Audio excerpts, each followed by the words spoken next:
passing out these little notepads for you guys to take notes. So you can also grab a pencil and a highlighter as you need.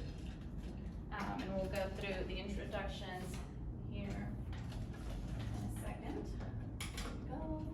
You guys are a small department, so that makes it easier for a little one-on-one, I guess, more personalized.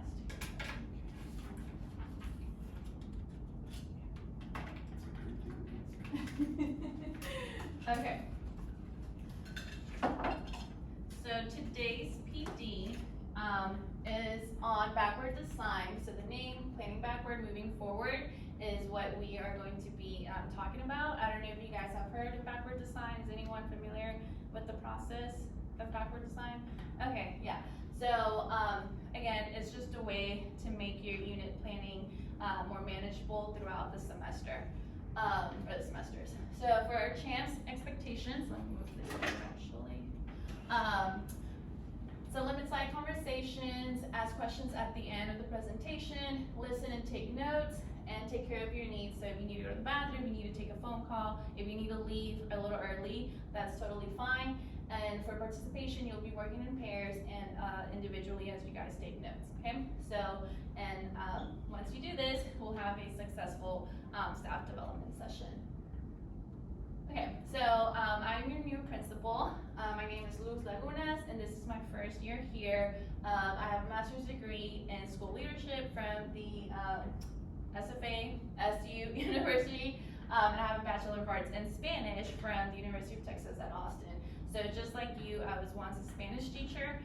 It's something that I love doing, but you know, one year I just decided that I wanted to leave the classroom, and I became a principal. This is my 8th year in education, and I'm very excited to be here at the Creek. So I'd like to start with introductions. So we're going to take turns introducing yourselves. So just tell me what you teach, what courses you teach, how many years you've been in education, and of course, your name, okay? So we can start here. Roy Morales, I teach AP Spanish. This is my 21st year in education. Rene Nojosa, I teach Spanish too, and this is my 17th year. Okay, thank you. Jorge Yopis, Spanish too. This is my first year here, but I'm like 17 in Texas. Okay. I am Juan Chan Magan, and I teach Spanish 1 and 2, and this would be what, my 11th year here too. Thank you. Natasha Spear, I teach German 1 and German 2. This is my 3rd year. Okay, thank you guys. So it's really good to meet you all. I've been doing this with the other departments. So, and again, like I told you, I used to teach Spanish. So this presentation is very dear to me because that's kind of how I planned my units. So hopefully you guys get a little bit something out of it. So we're going to start with the agenda. So what is backwards design for those of you that are not familiar with it? The next thing will be example of backwards design process. So we'll be using a science TEKS for that. I wanted to keep it neutral, so I chose an 8th grade TEKS so that, you know, one department was like, oh, why didn't you do an English 9th grade, you know? So everyone will get the same experience out of it. And then the third part would be a Q&A, and then our last part, you guys will have a little bit of time to plan a unit. If you're a singleton, you would be planning alone. If you have someone that you know, if you're Spanish too, you guys can plan together. The objective of today's session is to equip you guys with the knowledge and skills necessary to effectively implement the backwards design framework in curriculum development. So that would be your units for, like I said, every semester. And you will learn to design learning experiences that are learner-centered, outcomes-focused, and aligned with standards, ultimately leading to improved student engagement and achievement, which is what we as educators would want. We want student achievement. I think that's what we're here for. So, and just keeping our students in mind at all times. So for the very first activity, we have a little think, pair, share. So we have a quote here. And for the first thing, just think about what this means to you, and then you can pair up with someone next to you and discuss it. So this is the quote. It is from the book Understanding by Design by Grant Wiggins and Jay McTighe. So in teaching students for understanding, we must grasp the key idea that we are coaches of their ability to play the game of performing with understanding, not tellers of our understanding.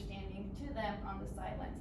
So if you can just take a minute or two to discuss the quote here with the partner, you guys can work together, and then you guys can discuss it. So what does that quote mean to you? I think it's finding the kids' strengths and trying to improve on those, you know what I mean? And hopefully those strengths will pick up And once you're ready, you some can of the discuss it. weaknesses. Developing is Capture things. lessons that By feed into, teaching, we learn, you know, what and the observation, objective and and then the outcome of reverse. what we're trying to get them to learn for that specific contact it takes. And with the application, we go ahead and, Yeah. make adjustments. Second is to follow the step toward the end. It's like, what do you think it means Back that to the we are objective. coaches, you know, the ability to play? Like, how is that analogy in your mind? I guess in a lot of ways we do, I believe, but the objective and the success criteria, And, you know what I mean? we And are that's what able we're to trying to impart that, so take again, it up to. by teaching we learn, or by doing we learn. Mm-hmm. When I look Yeah. at kind of from a coach's perspective, but maybe you get this player. Adjustments as needed, I guess. Yeah. Because Not the very game, good dribbler. game can be So you played put him in play by positions where play, he's but got to that share is areas. play by play, you go ahead But and at the have to same make time, the Yeah, adjustments be on the flexible. jerseys. Yeah, that's You're right. playing against players and they block and then whatever it Find their falls, strengths. whatever it falls. Try to Yeah. make those better. Okay, guys, thank you. I overheard some of your discussions. So could we have someone on this side share out what, this quote means to you? Like what, even if it's just something that stood out to you, like anything there, that kind of just popped in your mind? I mean, I view it from a coach's perspective, but Mm. you always wanna put your student athletes in the best position to be successful. So you wanna look at what they're good at and try to put them in positions where they can use that best. Oh, right, yeah. I And mean- hopefully that'll bring up their weaknesses as well. Yes, and I mean, and then you play as a team, right? Yeah. So, one student might have certain abilities that another student doesn't, and, you wanna play, or like, support that student's ability so that they are more successful. And then on this side, do you guys have anything to share? You guys discuss, I overheard a lot of great things, so what do you guys wanna share from this? Is there anything that stood out to you in particular? Well, just like what I had mentioned before is that, we could do a lot by observing and then, we go ahead and, by teaching we learn. So if we need to, we can make adjustments and, through those observations and fine tune. Yeah, for and like you better- said, for right, better like, gameplay, I guess adjusting those plays, right? And, yeah, so you guys mentioned great things, so their individual strengths and weaknesses and then adjusting the plays, right? So that every game we are more successful, yeah. So, that's exactly sort of what, I thought you guys were going to think of, so good job. So we're going to move on. This is a quick video of a backwards design, like what is the process, what does it look like, and it's a really good example of, like an analogy of what that is. So it's about 2 minutes long, so just, listen to it. Is there audio? Oh, yes. I'm sorry, guys. Okay. Imagine this. A group of friends decide to organise a day out. Katie is excited because she thinks a day at a folk festival would be perfect. Sam is excited because he sees everyone heading out of town for a long, peaceful bushwalk. And Sue is excited because she imagines the group visiting the snowfields and having their first ever ski lesson. The group arranges a meeting time, a place, then get busy with their own lives. On the appointed day, the three friends meet, pile into the car and set off. As time passes, Sam becomes grumpy because the group keeps driving past all of the exits to the best bushwalks. He wonders why he has his hiking boots on. A bit later, Sue becomes grumpy because Katie has turned off the highway away from the snowfields, and Sue is regretting putting her thermals on this morning. She wonders why she has been working so hard on her quads at the gym. An hour later, Katie pulls the car over and lets her friends know that she is lost. By the end of the day, none of the friends have achieved their goal. What if the three friends approach their day out differently? Katie, Sam and Sue get together to chat about what they would like to do. They decide on a common outcome for the day, plan what each will need to do to get ready, and what the group will do together to make sure the day out is a big success. As the weeks go past, the group talks often to make sure everyone is moving towards being able to participate in the day trip. Katie gets used to using contact lenses, while Sam buys a new wetsuit, and Sue speaks about working on her swimming skills. The group also plans what they will need to take, book the surf school, and organise how they will get to the beach.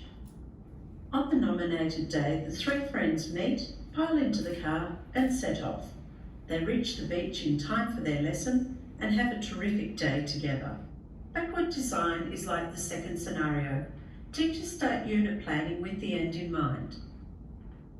They consider the outcomes of a unit of work before mapping out how each individual student, and therefore the entire class, will get there. This way, the learning and teaching in the classroom gives every student the opportunity of reaching the final destination. Okay, so that was an example for planning a trip. And another way that I think about it is just like an everyday activity or a weekly thing that we as adults do. Like when we go grocery shopping, I find myself that when I don't have a grocery list, I just take so much longer at the store and I'm kind of like everywhere, right? So, I'm at the produce and then I'm like, oh, I need something from the pharmacy side, and then I go there and then I'm just all over the place. But when I think about it and plan ahead and I'm like, okay, so this is what I want to eat every day of the week. So then I go out to the grocery store and I have a list already and marking things off that I know that I will be cooking that week. So that way I go prepared. And that's sort of the same thing with backwards design. You are thinking of the end goal in mind. So for example, grocery shopping, I'm thinking about what I'm cooking that week and then going and getting all the supplies. So with backward design, you think about what the students need to learn, what are those objectives, and then you plan out the assessments, and then you plan your daily activities. So that is why it's called backward design. So let's move forward. So once again, backwards design it is a framework created by Grant Wiggins and Jake I always have a hard time saying his name. Jake McTighe for designing and planning units that focuses on student learning and understanding before considering the teaching of the content. So it's a different way of approaching it. So I think a lot of times as teachers we think of the content first, like, oh, I gotta cover this, X, Y, and Z, and then we start planning to make sure that we cover that content. But with backwards design, we think of objectives first. What do we want the students to learn? And then we go into our assessments and then our learning activities. So in other words, you must know what you want the students to learn and be able to do prior to planning assessments and your instructional activities. So that is the difference. So the benefits of backwards design are as follows. You have more clarity, so it provides a clear focus on what students should learn, making teaching and learning goals transparent. So you also have alignment, so it ensures alignment between learning objectives, assessments, and instructional activities. And another benefit, you have more effective assessments. So it leads to meaningful assessments that accurately measure student understanding. And another, one of the benefits would be student-centered, and that's what we want out of all of our instruction. We want to put our students first, their learning first. So it emphasizes student understanding and application of knowledge rather than rote memorization. And our last one, it also provides flexibility. So it allows for adjustments to instruction based on ongoing assessment data. And once again, these are all the benefits. If you guys would like to write something down, and we'll recap that at the end as well, and you will also have a chance to practice it on your own. But we'll learn a little bit more as we continue. So for our first activity, in pairs, I want you to work, and I know that we have an even number. So I want you guys to work in pairs, putting each little, key principle under each category. So, and you guys can, so you only need one per pair. So do you guys want to work together? Okay. Oh, okay. So right here, and then over here, and Yeah, okay, so, you're going.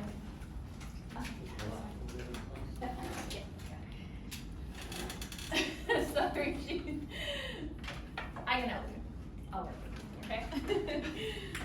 So who better than the expert, right? Okay, so, oh wait, sorry, let me start the timer here. Again, read each key principle, and then there's a hint up here, so 3 strips go under each category, okay? Ensure assignments align. Okay. I like it too.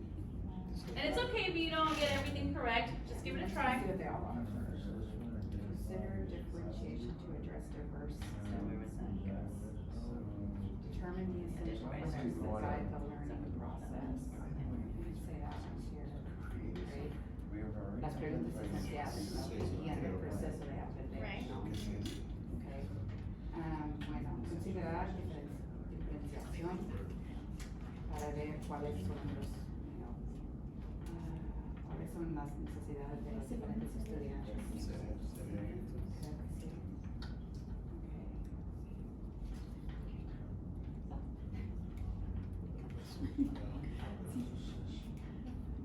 Determinar cómo vamos a evaluar.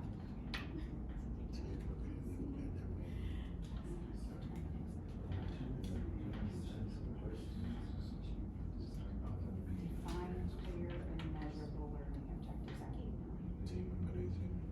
Que habla de los objetivos, ¿no? De la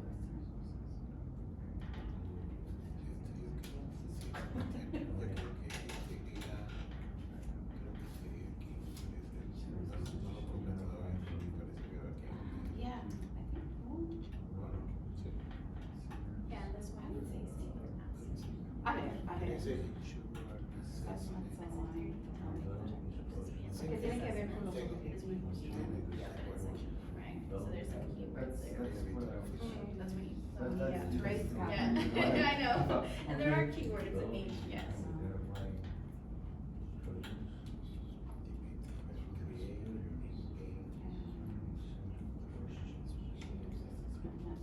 So there are 3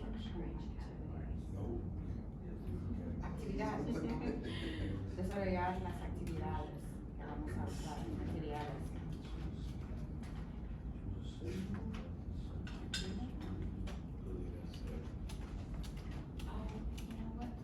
I'll set this down so you can take notes. Okay, Yeah. okay. Thank you. So it's 3 for category, okay?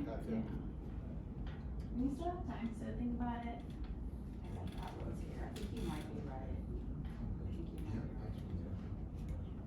And I think there are some keywords, right, like, for example, here, when you're determining evidence,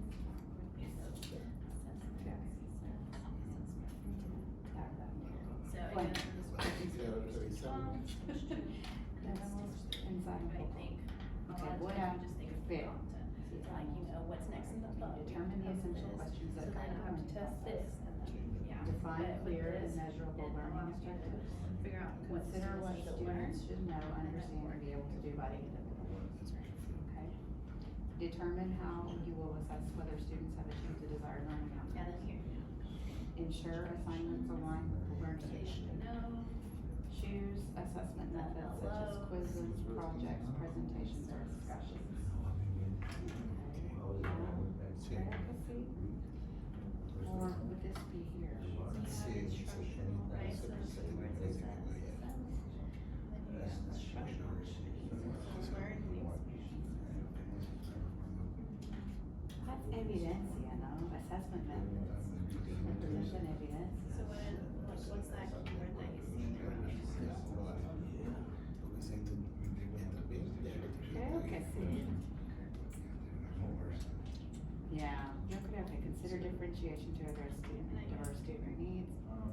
Develop instructional activities and materials that support the learning objectives. Create engaging and relevant learning experiences. It's not until we're actually teaching.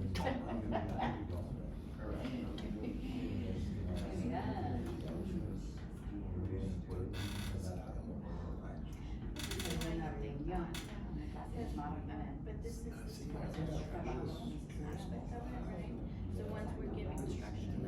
starts to think of differentiation. But I mean, I'm saying that I understand how you might think that it's over here, but again, this is like, where is your end goal? And those, that's, how are you gonna tell the evidence? And this is where I think we get into, I'm so sorry.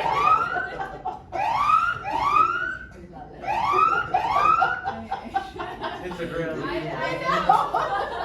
Hands know. up. I know, sorry guys. Somebody out there, they're looking for somebody, okay? Oh my God. I'm sorry. No. Okay, so I did not expect that to be that loud, but, so now, okay, here's my clicker. So, you can check your answers in the next slide. Okay, so here we have, the identified desired results. So could I have someone, read one of the bullet points?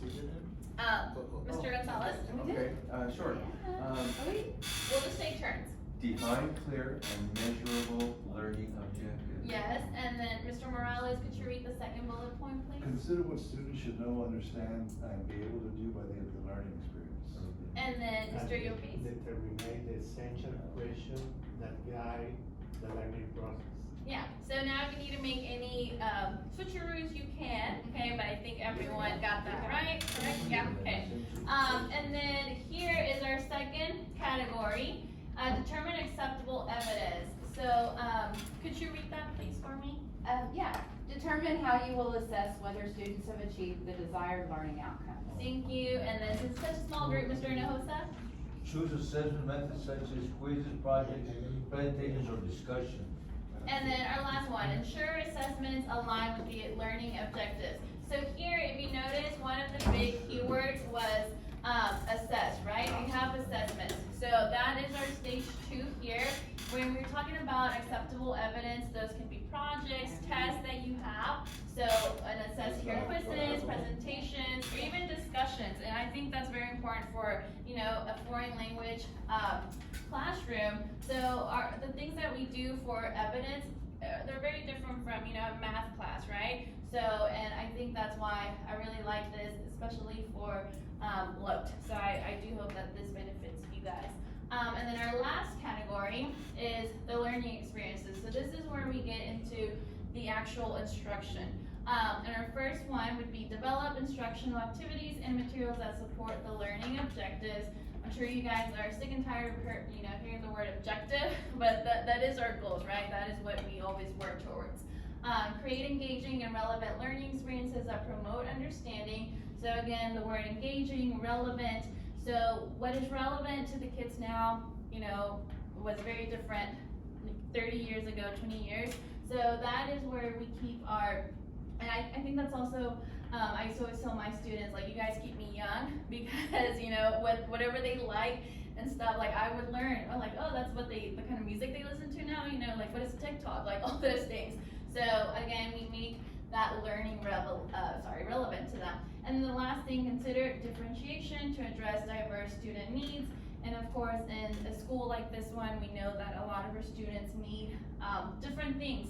So, and again, this would be our stage 3. And this is probably my, what I like the best, you know, that last step, because that's where you get into the lesson planning and how are you gonna make those things fun and engaging for the students. But again, so we start with the end goal in mind, and then we think of our tests, our evidence, and then we go into our daily lesson plans. And I know you just got here, so let me, oh, you have a little, okay, so I'll give you this, okay.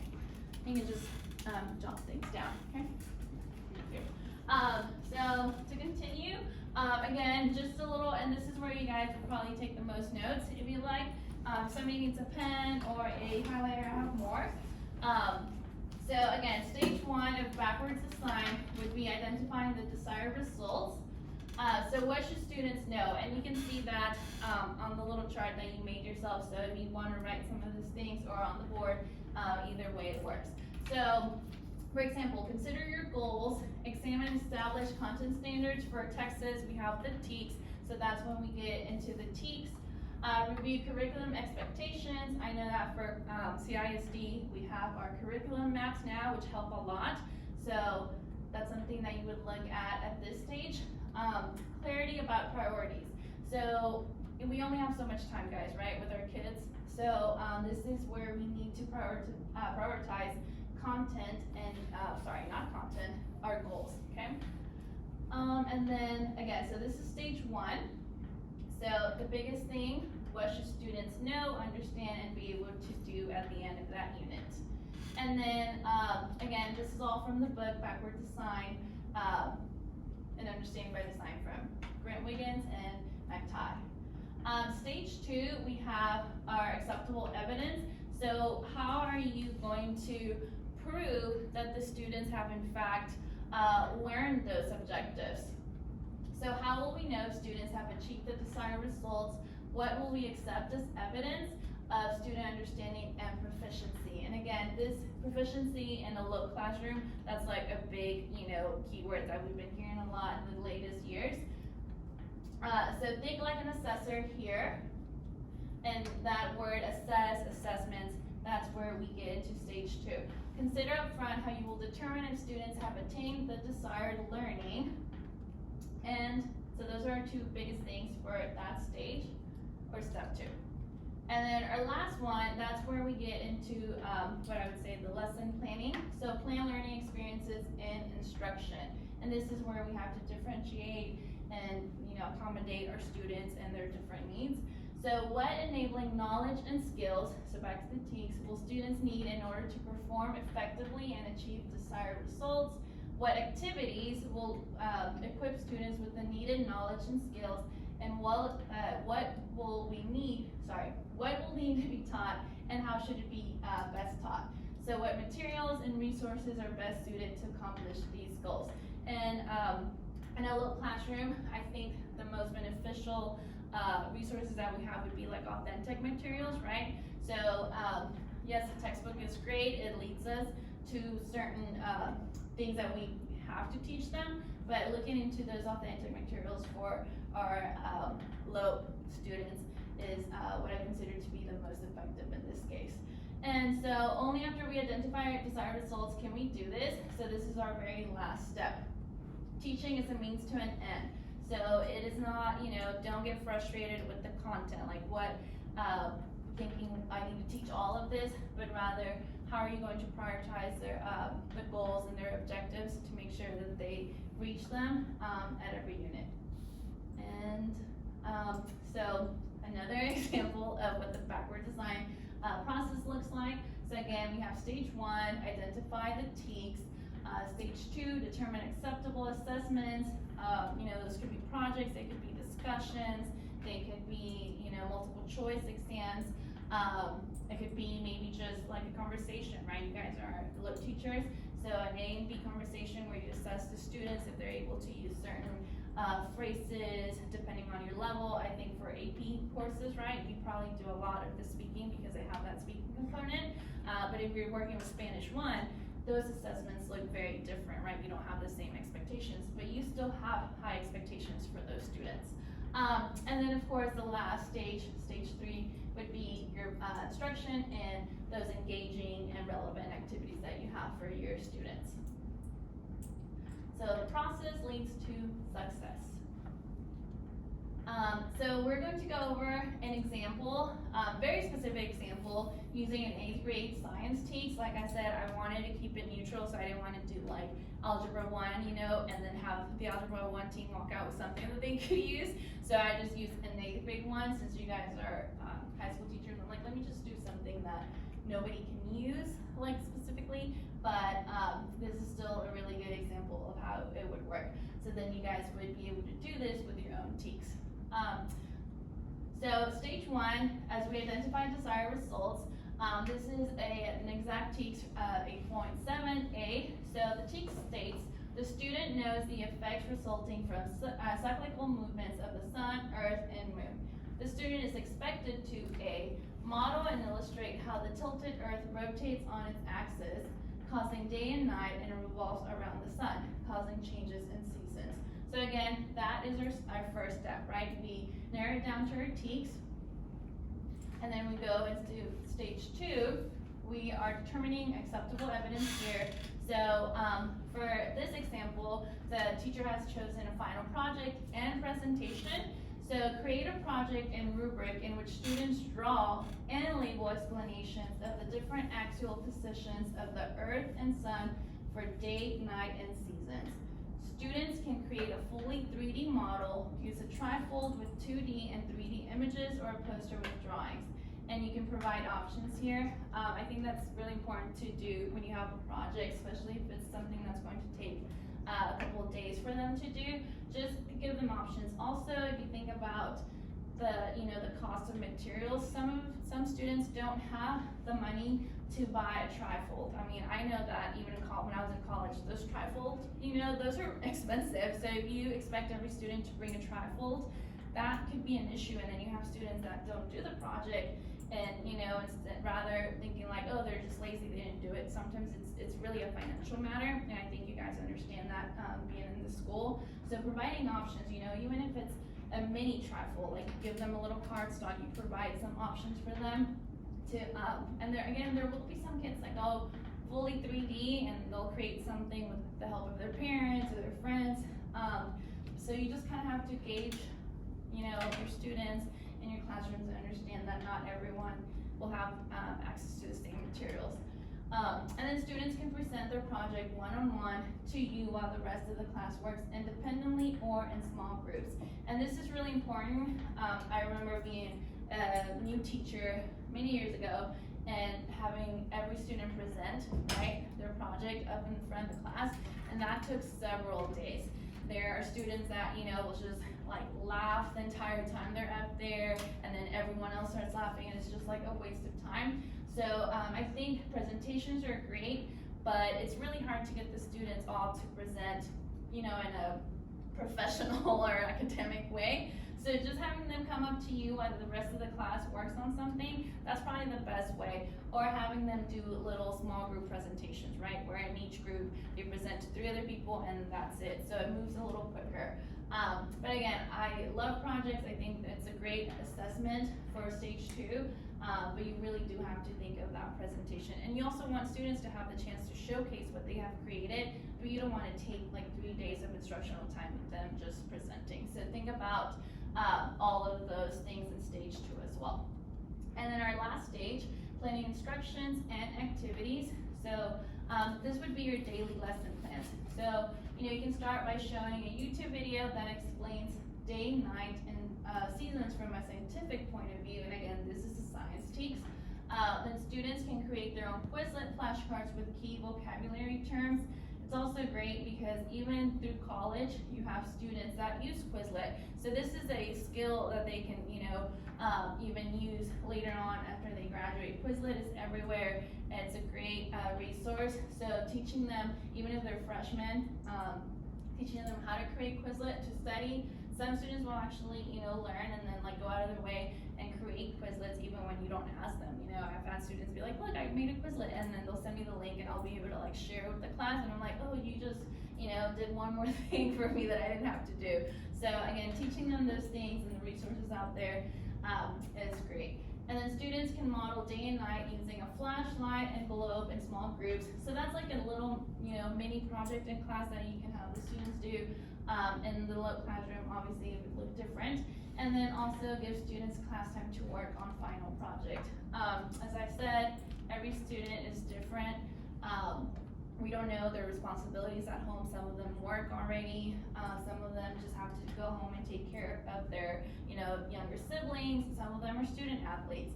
So providing them class time is very important. You can't just assign something and then saying, oh, bring it back next week, They're gonna forget about it probably. And if it's not, if you have those students that are very applied to their classwork, it might not be a matter of forgetting it, but they're just, they don't have the time, right? So I think giving them class time to work on things is key in order for them to have something, successful at the end. And you can also monitor their progress, right? So if they're working on it in class, you can see what they're doing, and you can correct something before it's too late and it's due, and then you get all these projects back that weren't exactly what you had asked of them to do.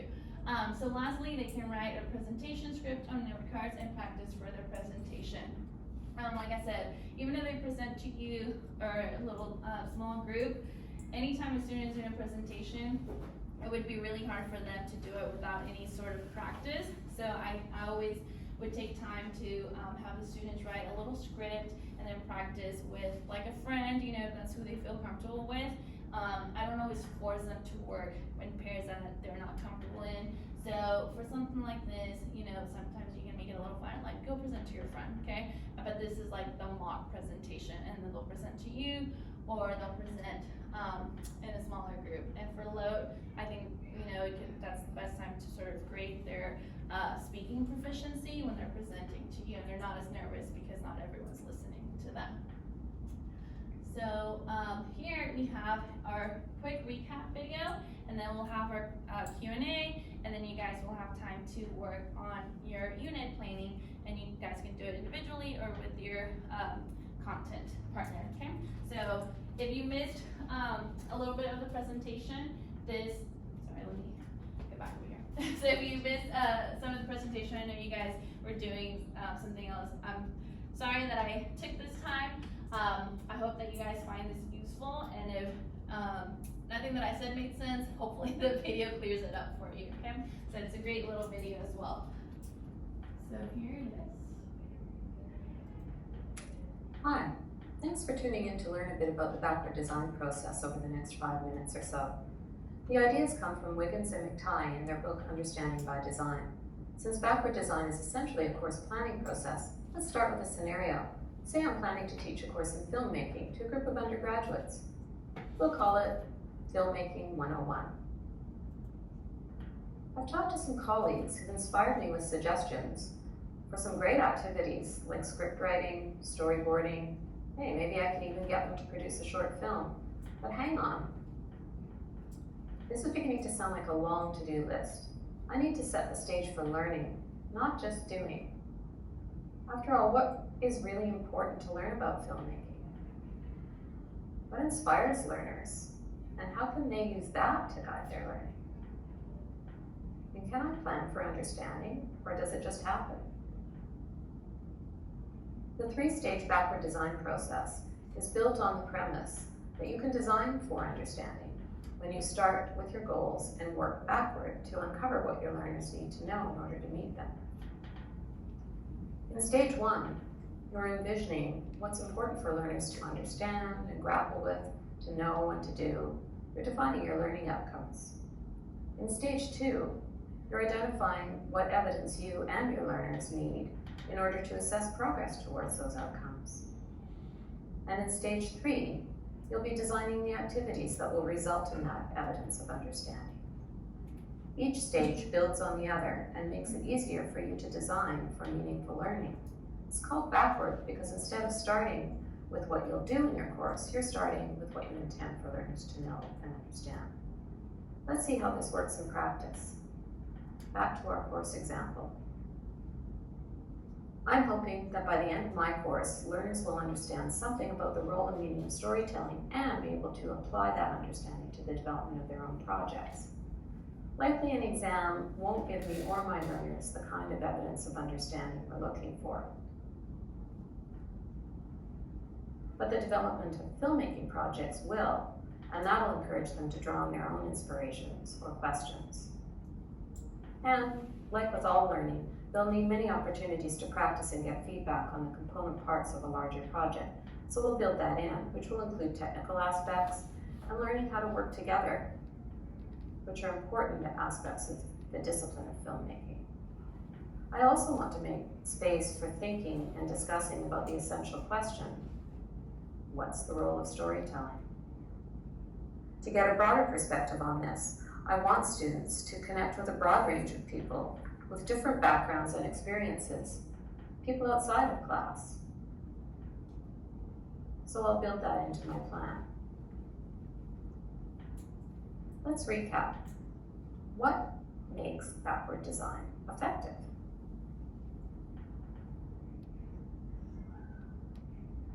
Well, starting with a vision for the essential outcomes for learners and defining goals sets you on a path to create an environment for learning. From there, planning opportunities for learners to produce the evidence needed to evaluate progress towards goals. And lastly, careful planning of activities and the use of resources to help them create that evidence results in alignment between goals, assessment, and activities, kind of the linchpin of effective learning design. Of course, the kind of careful planning that backward design requires involves thinking and questioning at each stage of the process. When thinking about outcomes, what is worthy of understanding? What are the essential questions that learners will need to grapple with? And what's important for them to know and do? When thinking about assessment evidence, what is acceptable evidence? What role will learners have? And how much evidence do we need to collect? When thinking about activities, what sort of activities will support our goals, help build understanding, and help learners make meaning?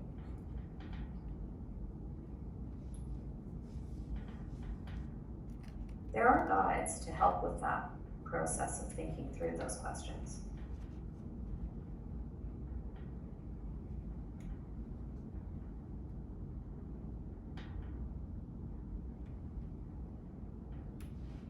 I find that so soothing, just like watching your scribble, so I really enjoy it. For I know it example, takes time, but to I just help I you like determine it. what's worthy of understanding when it comes to your course, 4 filters are proposed. That it has some kind of enduring value, is core to the discipline, requires coverage, and engages inquiry.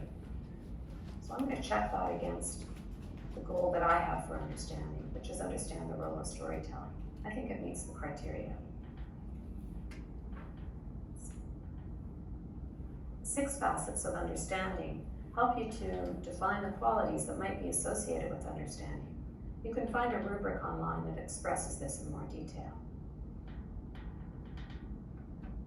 So to sum up, backward design supports understanding, which is really at the heart of meaningful learning.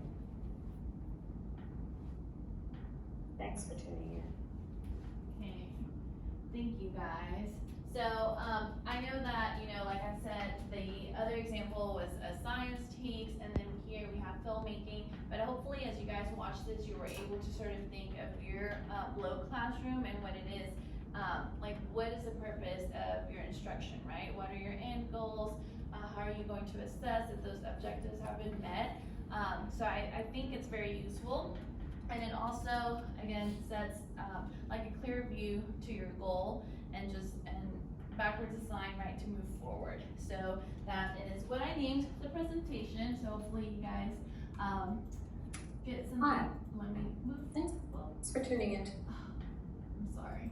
There we go. Glenn. Hi. Okay, so now we can have our Q&A, and also as you guys, ask any questions that you might have, if you could scan this QR code and leave any feedback for today's PD, that would be great. So are there any questions o preguntas?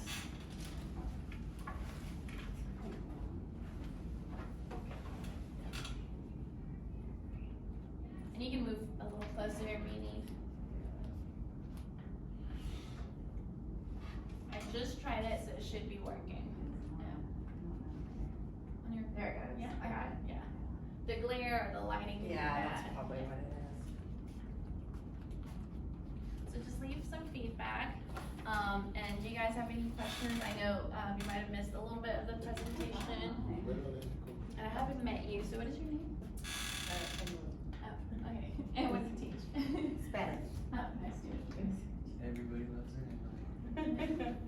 Oh, Miss Reyes, right? Yes, that's her. Okay. Yes, I have her. So confused right now. Okay. So any questions that you guys might have? This reminds me a lot of our, what we want them to learn, how we gotta know that they learned it, what are we gonna do If if they they didn't learn didn't learn it? Oh, yeah, okay. So, I mean, yeah, everything has like a step, right, in every process, yes. And I know that we have a couple of initiatives on campus, CHAMS and our success criteria. So this is intended just to make your lives easier and how you actually plan your units. So I think it's a great resource. So again, planning, like thinking about it backwards so that we move our kids forward in those objectives. Yeah, I know we're not doing it this year. I kinda wish they hadn't moved from like last year, we gave the assessment to them and then we planned back from the assessment. I mean, I liked how wow. we did that. Okay. Whereas this year, we do the lesson plan, like before. Like, Yeah. I really liked how as a group, we got together, we decided the test, and then because we knew what to teach then. Yes. Right? So I just okay. think, and even now, like even though as a school, we're not doing that per se, at least. Oh, as far as like your PLC time? Yeah, is that, okay, yes. we're Oh, no, not that's- doing that, we're not, because we used to have to do like, we had to provide the administrator with an With the assessment. Yes. And then that's what now we do the lesson plan for them. Mhm. But I still base it on, do the assessment first, Mhm. and then go back from that. Yeah, and so of course, with that assessment, obviously the assessment would be created with the TEKS, right? And Right, So right. you think of the TEKS, then the And then- assessment, and then individually as teachers, you would plan your activities, because everybody has a different style. Right. So, yeah. And it's just that way, like when you work as a PLC and as a group, you can do your own things, Mhm. and there is some independence, but you're still gonna have the same objectives, and you're Yes, still gonna your- make an yeah, assessment. the end goals are still the Yes. same, yeah, and I think that also helps with, students going home and saying, well, such and such class, it's Exactly. easier than the other teachers, when Right. you guys all have the same assessments, and similar activities, so, And I think that model of doing the assessment, turning it in, was, from what I understand, it was very difficult for beginner teachers to be able to manage that. Oh, is that what it was? Yeah, okay. They actually need the lesson plans, and in some cases, some scripted stuff, Okay. cause they struggle a lot with. Well, maybe after this presentation, the beginning, teachers could understand that backward Yeah. process where you think of, the outcomes and then the evidence, and then how is it that you're going to get them there. So I remember doing this in college, and it was very helpful, but once I did get into teaching, it was just so much that I was sort of just kinda lesson planning every day. And then I would come up with a test, like, oh, well, we covered this, so let me put this on the test, right? And afterwards, I was like, wait a minute, I remember backwards the sign, so then I went back to that Oh, yeah. process. But it is very easy to forget what you learned in college and in your, student Yeah. teaching, cause as soon as you actually are teaching, it's just so much. First Well, year it's, teachers have to right, go and along. it's just like in a PLC environment, it's so important though, I remember when I was at another school, we weren't doing this, well, and then you'd get in your meeting and, well, I didn't teach that, well, I didn't teach that, Yeah. and trying to plan a test, Yeah. especially in a district where you are required to have the same assessments, makes it So, really hard. No, I think PLCs help, right, and to keep the students on the same page throughout Spanish 2, Spanish 3, bless you. But yes, so instead of, again, the biggest takeaway I think for this, just always keep it student-centered and what it is that you want them to learn, rather than what it is that you have to cover, right? Because thinking about content can be so overwhelming, like I have to cover this, especially for an AP class, right, or dual credit class. It's just like, I have to cover this, right, because this is on the test, and that's understandable. But again, student-centered learning, keeping what they need to, or what they should learn in mind, instead of the content that you need to teach. So always think outcomes, and then evidence, and then your lesson planning or your activities on how you're going to get them to that goal that you thought of since the beginning. So, yeah. Did everyone fill that out? Yeah, okay. Thank you guys so much. Like I said, I'm the new principal, so I'll be seeing you around, hopefully not for, anything bad. Yeah, I'm sure, I'll be here. And if you need anything, please don't hesitate. Like I said, I was once a Spanish teacher, so anything that you wanna do culturally, I'm all for it. Especially in such a big school with so many Hispanic students, so let's have that cultural awareness for our kids. Thank you. Thank you.